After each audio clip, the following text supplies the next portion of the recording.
नमस्कार, मैं Sabajit the nice coaching campus by Sabajit sir में आपका स्वागत है स्टूडेंट्स। और मैं देख रहा हूँ कि इस समय यूपी एग्ज़ाम बिल्कुल पास आ गया है क्लास 10 और क्लास 12 के बच्चों को स्टडी के लिए। मैं कक्षा 10 के लिए साइंस और कक्षा 12 के लिए फिजिक्स मूल रूप से देने जा रहा हूँ। और इसमें स्टूडेंट्स एक बात का ध्यान रखिएगा आप लोग कि इस क्लास में आपको मोस्ट इंपॉर्टेंट क्वेश्चन फिजिक्स और केमिस्ट्री के दोनों बताए जाएंगे। और इन दोनों क्वेश्चनों को विशेष रूप से ध्यान रखते हुए आइए मैं आप लोगों को बता रहा हूं कि कुछ विद्युत के इंपॉर्टेंट रिलेशन को स्टार्ट कर रहा हूं। पिछले कुछ वीडियोस में मैंने प्रकाश के सारे क्वेश्चन को दिया है, उसमें कुछ इंपॉर्टेंट क्वेश्चन आपको मिलेंगे ही। और उसके बाद अब आते हैं विद्युत के कुछ इंपॉर्टेंट क्वेश्चन के बारे में जो आपको बताते हैं। सबसे पहले इसकी थ्योरी को ही बता देते हैं, थ्योरी के बाद इंपॉर्टेंट क्वेश्चन में आएंगे। आवेश क्या है और ओम का नियम क्या है, श्रेणी क्रम समानांतर क्रम में कैसे जोड़ते हैं, सारी गतिविधियों को हम बाई क्रम से आपको बताएंगे जो मोस्ट इंपॉर्टेंट रूप से आपके लिए आवश्यक होंगे। तो सबसे पहले स्टूडेंट्स मैं आता हूं और आप लोगों को इसका इतिहास बताता हूं विद्युत का, कि सबसे पहले विद्युत किसे कहते हैं, इसकी उत्पत्ति कैसे हुई, इसका कारण क्या था, सारी गतिविधियों को जानते हैं। सबसे पहले आते हैं 2500 ईसा पूर्व की बात करते हैं। 2500 ईसा पूर्व में एक दार्शनिक थे जिनका नाम था थेल्स। एक दार्शनिक थे जिनका नाम था थेल्स। इन्होंने क्या किया कि इन्होंने सबसे पहले अंबर नाम एक पदार्थ लिया, अंबर नाम का एक पदार्थ लिया जो ठोस था, और दूसरा पदार्थ उन्होंने लिया ऊन का। और इन दोनों को आपस में रगड़ा, और रगड़ने के बाद देखा कि हल्की फुल्की चीजों को ये अपनी ओर आकर्षित करने लगे। जैसे फॉर एग्जांपल आप अपनी पेन को लीजिए, बालों में रगड़िए, रगड़ने के बाद कागज के छोटे टुकड़ों को हाथ पे रखिए और आप देखने लगेंगे कि ये अब छोटे टुकड़ों को अपनी ओर आकर्षित करने लगेगा। वैसे ही थेल्स ने इस प्रयोग को किया अंबर और ऊन को लेकर। परंतु उस समय के लोग, आप सत्र भी देख रहे हैं, ईसा पूर्व की बात है, 2500 ईसा पूर्व की, लोगों ने इनकी बातों पे विशेष ध्यान नहीं दिया और वहीं से ये बात दब गई। लेकिन लगभग 2-2,500 वर्ष बाद आए सन 1600 में, अब ये देखिए डिग्री धारक है, मतलब डॉक्टर की डिग्री लगी हुई है। इनका नाम था डॉक्टर गिलबर्ट। ठीक है, सन 1600 में डॉक्टर गिलबर्ट नामक साइंटिस्ट आए और उन्होंने बताया कि प्रकृति में कुछ ऐसे पदार्थ मौजूद हैं, जैसे आपको बोला जाएगा आबनूस, जो सुनने में आपको विचित्र लगेगा कि ये क्या होता है स्टूडेंट्स, लेकिन ध्यान रखिए कि मूल रूप से कांच को ही बोला जाता है, आबनूस। फिर एबोनाइट, फिर लाख। ये कुछ ऐसे पदार्थ थे जिनको बोला गया ये तीनों ठोस हैं। जैसे इसमें देखिए अंबर ठोस था, ऊन से रगड़ा गया और तब ये हल्की चीजों को अपनी ओर खींच रहा था। इन्हीं के आधार पे आए और डॉक्टर गिलबर्ट बताया कि आबनूस है, देखिए कांच ठोस है, एबोनाइट है, लाख है। आप एबोनाइट के बाद लाख का भी आपने नाम सुना होगा। ये ठोस पदार्थ है, ऊपर से ज्वलनशील भी बहुत ज्यादा होता है। जब कौरव पांडव की बात आई थी तो पांडवों को जलाने के लिए कौरवों ने लाख का घर बनवाया था जो काफी ठोस था, लेकिन ये ज्वलनशील है, जलता बहुत तेजी से है। तो यही पदार्थ है भाई। और इसको देखिए, आपको बताए थे कि ऐसी कंडीशंस में क्या किया जाता है कि ये आबनूस जो कांच था, कांच को क्या किया गया कि रेशम से रगड़ा गया। किससे? रेशम से। स्टूडेंट्स, ये कांच का ठोस पदार्थ रहा और इसको रेशम से रगड़ा गया। और जब रेशम से रगड़ा गया स्टूडेंट्स, तो ध्यान रखिए, फिर दूसरा कांच रहा, फिर उसको रेशम से रगड़ा गया। और रगड़ने के बाद देखा गया कि ये पदार्थ जो दोनों हैं वो हल्की फुल्की चीजों को अपनी ओर आकर्षित कर रहे हैं। फिर दोबारा क्या किया गया कि एबोनाइट की छड़ को लिया गया। अब कल्पना कर लीजिए कि ये एबोनाइट की छड़ है, क्योंकि इसे बनाना ही है। पहले क्या था? आबनूस था, रेशम से रगड़ा गया, फिर एबोनाइट थी, फिर इसको रगड़ा गया किससे?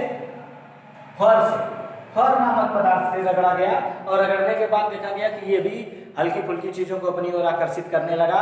और फिर इसके बाद आया लाख भी था, जिसे बिल्ली की खाल से रगड़ा गया, बिल्ली की खाल से। ठीक है, और ये भी हल्की फुल्की चीजों को अपनी ओर आकर्षित करने लगा।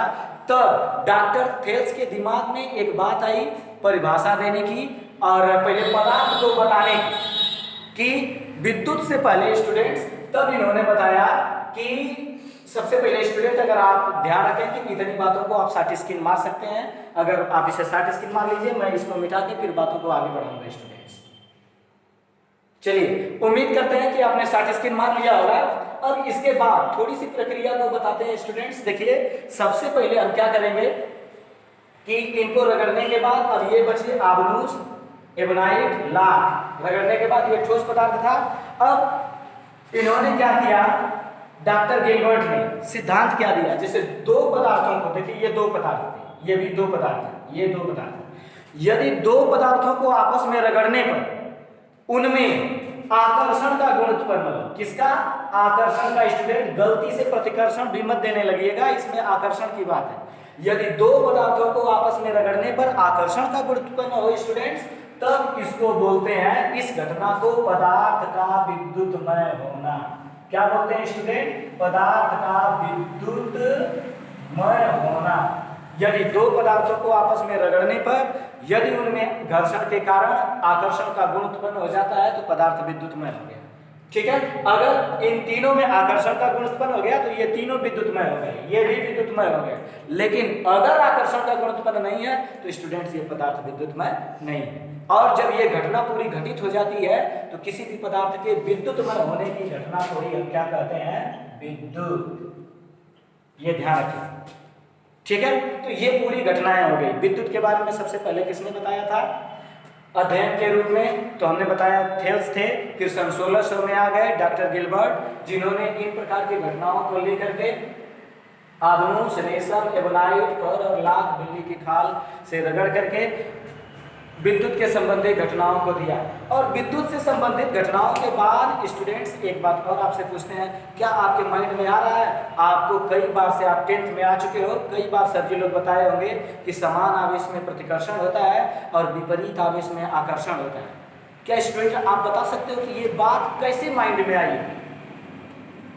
स्टूडेंट्स, अगर ये बात आपके माइंड में आ रही है तो कमेंट बॉक्स में लिख सकते हैं कि सर जल्दी बताइए। मैं जल्दी से आपको बताने जा रहा हूं कि कैसे दो समान आवेश आपस में एक दूसरे को प्रतिकर्षित करते हैं और कैसे आकर्षित करते हैं। और कौन वैज्ञानिक था डॉक्टर गिलबर्ट के बाद, क्या डॉक्टर गिलबर्ट थे या कोई दूसरा वैज्ञानिक था जिसने ये बात बताई कि समान आवेश में प्रतिकर्षण और विपरीत आवेश में आकर्षण होता है? तो आइए स्टूडेंट फटाफट आते हैं, कमेंट बॉक्स में कुछ किए होंगे तो ठीक है, और नहीं है तो ध्यान से आप इस बात को सुने। अगर आप ज्यादा मगर नहीं इस बात को सुनने के लिए तो आइए बताते हैं।